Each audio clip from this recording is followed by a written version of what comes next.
राजेश जी, और मैं माफ़ी चाहता हूँ मंच पर जितने भी मेरे साथी बैठे हैं और BSNS की सारी टीम से।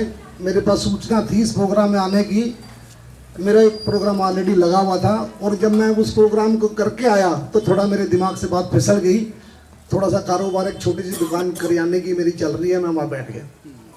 तो सबसे पहले मेरी जान माल का रक्षक और मेरा नहीं, आपके मान सम्मान का भी रक्षक, मेरे जीवन, मेरे परिवार, मेरे समाज को बचाने वाले बाबा साहब भीमराव अम्बेडकर को नमन करते हुए मैं अपने मंच पर जितने सीनियर साथी बैठे हैं और मेरे जो आइडियल, जो मैं इनको अपना हीरो मानता हूँ, वीर सिंह बहुत जी को, मैं इनको भी इनकी इजाज़त से बहुत कम शब्दों में, मैं कुछ बड़ी बात नहीं बोलूँगा, बाकी तो समझाने वाली बात ही, इनसे ज़्यादा मैं नहीं बता सकता आपको, क्योंकि बहुत बारीक से बारीक चीज़ ये बता सकते हैं। मैं तो आपको बड़ी मोटी मोटी बात बताऊँगा। 14-15 साल से मुझे ज्ञान हुआ, मैंने दिल्ली में पढ़ाई करी, हम यूपी के रहने वाले थे, वहाँ से हमारे पिताजी यहाँ पर आए, नौकरी करी, हमें भी पढ़ने का मौका मिला। 15 साल से मुझे थोड़ा ज्ञान हुआ है अपने बाबा साहब के बारे में, लेकिन अभी भी अज्ञानी हूँ, अभी भी नहीं मालूम मेरे को। बाबा साहब ने वो एक बहुत बड़ी चीज़ बोली थी कि आपने शिक्षा ग्रहण करनी है, हमें पढ़ाई करनी है, क्योंकि बिना पढ़ाई के हम कुछ भी नहीं जान सकते। ना तो बाबा साहब के बारे में जान सकते हैं, ना हमारे ऊपर जितने जुल्म हुए हैं उसके बारे में नहीं जान सकते हैं। ये छोटी सी हमारी कॉलोनी है जी, मैं आपको बताऊं, इस कॉलोनी में ना जाने कितने ग्रुप बने हुए हैं, सामाजिक ग्रुप बने हुए हैं, राजनीतिक ग्रुप बने हुए हैं। इन लोगों को ही नहीं पता, जब तक हम इकट्ठे होकर एक ताकत के रूप में अपने अधिकारों के लिए नहीं मांगेंगे, लड़ाई नहीं लड़ेंगे, तो हमें कुछ मिलने वाला नहीं है। सबसे बड़ा उदाहरण इस कॉलोनी में आज भी हमारी कॉलोनी के लोग पानी को तरस रहे हैं। ये बड़े शर्म की बात है कि आधी कॉलोनी में पानी है और आधी कॉलोनी में पानी नहीं है। इस देश को आज़ाद हुए 77 साल, 70-80 साल हो गए हैं सर, लेकिन फिर भी अब उसका कारण क्या है? कई लोग बैठे होंगे, सोच रहे होंगे कि मैं भी किसी राजनीतिक पार्टी में काम करता हूँ। ये बात सच्ची है, कोई ना कोई राजनीतिक पार्टी में काम करता है या राजनीति की अगर बात करता है वो किसी भी बारे में, तो वो राजनीतिक आदमी है। अगर वो किसी पार्टी के बारे में बात कर रहा है तो वो भी अपनी सोच राजनीतिक रखता है। मैंने बड़े करीब से देखा, जिस पार्टी में मैं काम कर रहा हूँ उस पार्टी में मैंने 10-12 साल से इतने नज़दीक से देखा है, हमें टिकट कुछ नहीं मिलने वाली सर, हमें कुछ नहीं मिलने वाला है। वो रास्ते ही अलग है, वो खिड़की ही अलग है, जहाँ से MLA काउंसिलर बनते हैं ना, वो तो रास्ते ही अलग है, वो रास्ते हमारे लिए है ही नहीं वहाँ से। और जितनी आपकी मेहनत यहाँ आप लोग कर रहे हैं या हमारे और भी साथी हैं जो कर रहे हैं, उनकी मेहनत पे पानी फेर देते हैं हमारी कॉलोनी के ही कुछ लोग। वो हमें धार्मिक लोग की तरफ ले जाते हैं, धर्म की तरफ। हम शिक्षा की तरफ जा रहे हैं, हम विज्ञान की तरफ जा रहे हैं, वो हमें धर्म की तरफ ले जा रहे हैं।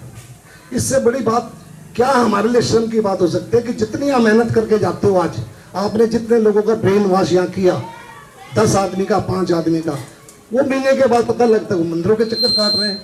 मंदिर हमारी आस्था है, मैं ये नहीं कह रहा हूँ कि कोई भगवान जिसका भी आराध्य है, कोई भी देवी देवता को मानता है वो माने, लेकिन अंधविश्वास नहीं करना है आपको, आपने पढ़ना है। और मैं तो जितनी हमारी महिलाएं साथी बैठी हैं, हमारी बहन बेटी, मेरी बहुएं बैठी हैं, मैं आज बड़ा ऋणी हूँ इनका कि इतनी संख्या में तो आप लोग आए।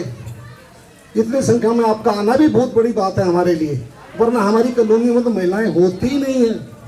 और आप लोग अगर इकट्ठे होकर अपने समाज को, अपनी और सहेलियों को, अपनी महिलाओं को, दोस्तों को, साथियों को अगर जगाएंगे ना, तो मैं चाहता हूँ, मैं सोचता हूँ कि ज़रूर कुछ ना कुछ हमारा रिजल्ट बहुत अच्छा आएगा इस बारे में। और इन्हीं शब्दों से मैं तो ये कहता हूँ बस कि भाई ये लोग मेहनत कर रहे हैं, इन लोगों का साथ दो, हम भी साथ दे रहे हैं। हम तो तन और मन और धन सभी तरह से इनके साथ लगे हुए हैं। और हमारा तो हो गया काम, अब हम तो बूढ़े हो गए, नई जनरेशन आ रही है, उनको सिखाते हैं, उनको बताते हैं। और मैं बताऊं, मैं अपने घर में किसी भूत प्रेत को नहीं मानता हूं, मैं किसी भगवान को नहीं मानता हूं। मैंने सारे भगवानों की फोटो नाली में फेंक दी 15 साल पहले, सबको इकट्ठा करके।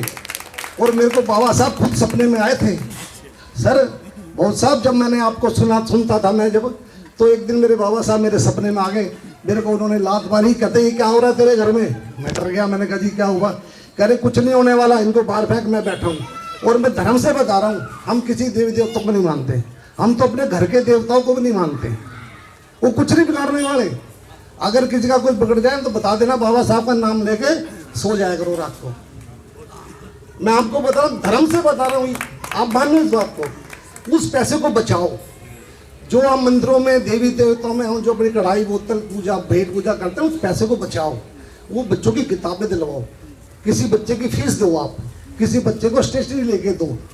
और लिटरेचर, मतलब लिटरेचर का मतलब हमारे जो बाबा साहब की नहीं, और भी बहुत संत कबीर हुए हैं जिन्होंने बहुत अच्छी अच्छी बातें बोली है, उनकी किताबें लाओ छोटी छोटी, वो बच्चों को दो, ना कि कार्टून की किताबें बच्चों को दो, उनको पढ़ाओ।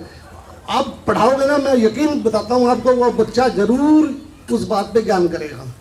अब मेरा जो एक ग्रैंडसन है छोटा सा, अभी वो हैप्पी मॉडल स्कूल में पढ़ता, बीच बोर साहब जी, वो कार्टून देखता है।